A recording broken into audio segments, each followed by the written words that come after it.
কথা ৰূপজ্যোতি নোম এটা ছিঙিব নোৱাৰে আৰু কেক ঘুচাই নহয় কোনোবাই যদি মাৰিব আহে একে ঘুচাই নাক ভাঙি দিম মুখো ভাঙি দিম চেপ বল্লি কৰি দিম ইয়াত মাৰি পেলাই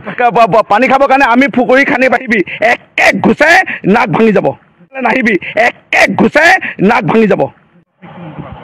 মই এইটোৱে চকু উঘালাই দিয়া কথা কৈছে থাকিল কথা ৰূপজ্যোতি নোম এটা ছিঙিব নোৱাৰে আৰু ৰূপজ্যোতি ব্লেক বেল্ট নহয় কিন্তু ব্ৰাউন বেল্ট একে ঘুচাই নহয় কোনোবাই যদি মাৰিব আহে একে ঘুচাই নাক ভাঙি দিম মুখো ভাঙি দিম চেপ বল্লি কৰি দিম ইয়াত মাৰি পেলাই সেইকাৰণে মোৰ লগত লাগি লাভ নাই থাকিল কথা গিবন আমাৰ হৃদয়ত আছে এই গিবনৰ কিবা এটা ইয়াত গছ পুলি উঘালাৰ আগত কোনোবা কোম্পানী যোনে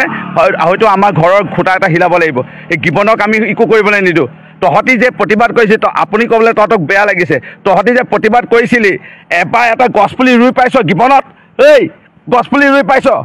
এটা ফুলৰ পুলি ৰুই পাইছ ইয়াত প্ৰতিবাদ কৰিব আহিছ তহঁতৰ যে নেতাসকল আজি ট্ৰেইনিঙত আজি যে ফচিছে ইয়াৰ পৰা বাচিবৰ কাৰণে এইবোৰ ৰাজনীতি কৰিছ এটা গছ পুলি ৰোৱা নাই মৰিনী কেইটামান আছে মই দেখিছোঁ এটা ফুলৰ পুলি ৰুই পোৱা নাই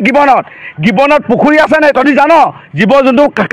পানী খাবৰ কাৰণে আমি পুখুৰী খান্দি পাইছোঁ এই গিবনত এই গছ আমি ৰুই পাইছোঁ গিবনক লৈ ৰাজনীতি নকৰিবি গিবনত একো হ'বলৈ নিদিওঁ আৰু কোনোৱে নিদিয়ে আৰু তহঁতি ইয়াত ৰাজনীতি কৰিবলৈ নাহিবি একে ঘুচাই নাক ভাঙি যাব